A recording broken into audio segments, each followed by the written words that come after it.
محمد صلی اللہ علیہ وآلہ وسلم، ہم نے تم کو تمام لوگوں کے لیے خوشخبری سنانے والا اور ڈرانے والا بنا کر بھیجا ہے، لیکن اکثر لوگ نہیں جانتے اور کہتے ہیں اگر تم سچ کہتے ہو تو بتاؤ یہ قیامت کا وعدہ کب پورا ہوگا؟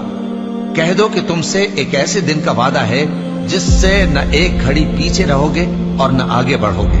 اور جو کافر ہیں وہ کہتے ہیں کہ ہم نہ تو اس قرآن کو مانیں گے اور نہ ان کتابوں کو جو اس سے پہلے کی ہیں، اور کاش ان ظالموں کو تم اس وقت دیکھو جب یہ اپنے پروردگار کے سامنے کھڑے ہوں گے اور ایک دوسرے پر الزام دھر رہے ہوں گے۔ جو لوگ کمزور سمجھے جاتے تھے وہ بڑے لوگوں سے کہیں گے کہ اگر تم نہ ہوتے تو ہم ضرور ایمان لے آتے۔ جو لوگ بڑے بن بیٹھے تھے وہ کمزوروں سے کہیں گے کہ بھلا ہم نے تم کو ہدایت سے جب وہ تمہارے پاس آ چکی تھی روکا تھا؟ نہیں، بلکہ تم ہی گناہگار تھے۔ اور کمزور لوگ ان بڑے لوگوں سے کہیں گے نہیں، بلکہ تمہاری رات دن کی چالوں نے ہمیں روک رکھا تھا جب تم ہم سے کہتے تھے کہ ہم اللہ سے کفر کریں اور اس کا شریک بنائیں۔ اور جب وہ عذاب کو دیکھیں گے تو دل میں پشیمان ہوں گے اور ہم کافروں کی گردنوں میں طوق ڈال دیں گے۔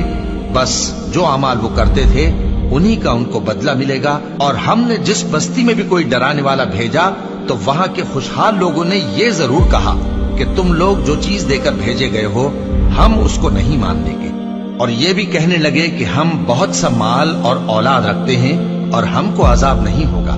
کہہ دو کہ میرا رب جس کے لیے چاہتا ہے روزی فراخ کر دیتا ہے اور جس کے لیے چاہتا ہے تنگ کر دیتا ہے، لیکن اکثر لوگ نہیں جانتے۔ اور تمہارے مال اور اولاد ایسی چیز نہیں کہ تم کو ہم سے قریب کر دے۔ ہاں، ہمارا مقرب وہ ہے جو ایمان لایا اور عمل نیک کرتا رہا۔ ایسے ہی لوگوں کو ان کے اعمال کے سبب دگنا بدلہ ملے گا اور وہ امن و چین سے بلند و بالا عمارتوں میں رہیں گے۔